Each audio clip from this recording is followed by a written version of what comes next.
Hello বন্ধুরা, তোমরা সবাই কেমন আছো? আমি তোমাদের রাই আবার চলে এসেছি নতুন একটা ভিডিও নিয়ে। কাল ছিল হনুমান জয়ন্তী, তো আমার দিদা, মা, ভাই সবাই চলে এসেছে আমাদের বাড়িতে। আমার বাবাও এসে গেছে মিষ্টির প্যাকেট নিয়ে। আর আমার ভাই তো এসেই চারিদিকে দৌড়াদৌড়ি শুরু করে দিয়েছে। আমার মেয়ে তো তার মামাকে দেখে খুবই খুশি, দিদা তাকে ধরে রাখতে পারছে না। আমার ভাই তো এসেই হাইড অ্যান্ড সিক শুরু করে দিয়েছে আমার মেয়ের সাথে। এই যে দেখো, তারপর আমার মেয়ে দৌড়ে দৌড়ে আসছে। তারপর দেখো দুজনের ভালোবাসা।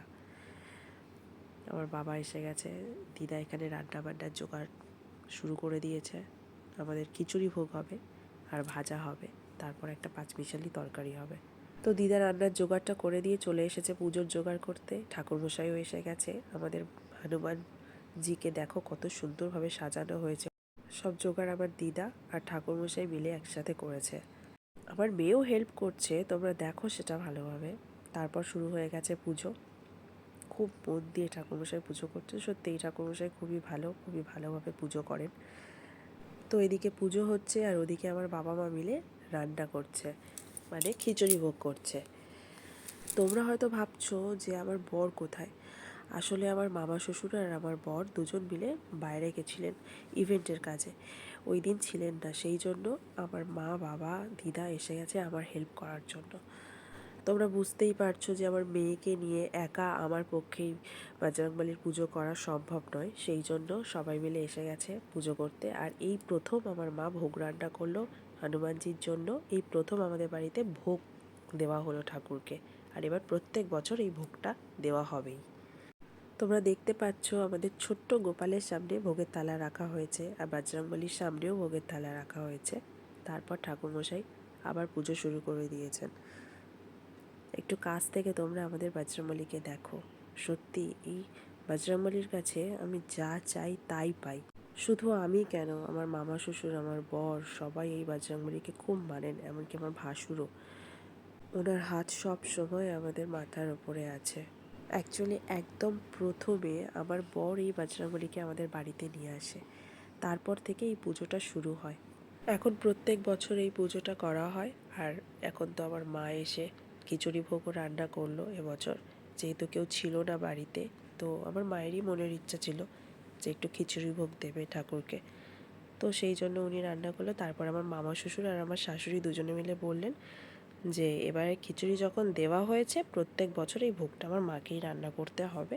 আমার মা যেন এসেই রান্নাটা করে দেয়। তো যাই হোক, তো আমি এখানে দেখো ধুনো ধোঁয়া দিচ্ছি চারিদিকে, আমাদের ঘরেতে চারিদিকে দিয়ে আসার পর আবার পুজোর জায়গায় ফিরে এলাম। ঠাকুরমশাই এখানে আরতি শুরু করে দিয়েছে। দেখো আমাদের বজরংবলীর আরতি হচ্ছে। সত্যিকারের পুজোটা দিয়ে মনটা অনেক শান্তি। আর সব থেকে বড় কথা, আমার বাবা, মা, দিদা, ভাই সবাই আমার সাথে। আমার মেয়ে তো খুব মজা করছে। ওর বাড়িতে দিদা, দাদু, মামা এলে ওর আর আনন্দের শেষ থাকে না। এদিক ওদিক ছুটোছুটি, মানে বদমাইশি, আনন্দ সব একসাথে। তোমাদের উপরে নিয়ে যাই আমার রান্নাঘরে। দেখো এখানে সবাই খিচুড়ি ভোগ করছে। সবাই বলতে আমার মা আর বাবা। বাবা খুন্তি ধরে নিয়েছে, ভোগ করছে। আর আমার মা সাইডে সব ভাজা করছে। বাড়িতেও যখনই এরকমভাবে দুজন মিলে একসাথে রান্না করে, খুব দেখতে ভালো লাগে। বাবা মায়ের মিল কার না দেখতে ভালো লাগে বলো। আর আমার মেয়েকে দেখো, দিদা তো তাকে খাইয়েই যাচ্ছে। সব থেকে প্রথম খিচুড়িটা আমার মেয়ে ফার্স্ট খেয়েছে। ও টেস্ট করে যাচ্ছে। ও দিদা যখন রান্না করে ও টেস্ট করতে খুব ভালোবাসে। শুধু খিচুড়ি বলে নয়, যাই হোক রান্না হোক ও হাত পেতে টেস্ট করতে চায়। আর দাদা আসলে তো কোনো কথাই নয়, দাদার খালি এদিকে আর ওদিকে ঘুরে বেড়াচ্ছে। তারপর এখানে আমার ভাইকে দেখো ফোন নিয়ে ব্যস্ত, মনের সুখে পায়ের ওপর পা তুলে ফোনে ভিডিও দেখে যাচ্ছে। তো এই তো গেল পুজোর দিনের কথা। খুব ভালোভাবে কেটেছিল দিনটা। তারপর দিন সকালবেলা দেখো, রাত্রিবেলা মা আর দিদা শুতে পারেনি, সারা রাত এসি থেকে জল পড়ছে। রাত্রির 1টার সময় আমার বর আর মামা শ্বশুরও বাড়ি ফিরে এসেছে, কিন্তু রাতে আমার বড়ও শুতে পারেনি। দেখতে পাচ্ছ তোমরা এসি সার্ভিস হচ্ছে। তো যাই হোক, সকাল সকাল আমার মা আর দিদা রান্না বসিয়ে দিয়েছে, কারণ দুপুরবেলা ওরা খেয়ে দিয়ে বাড়ি চলে যাবে।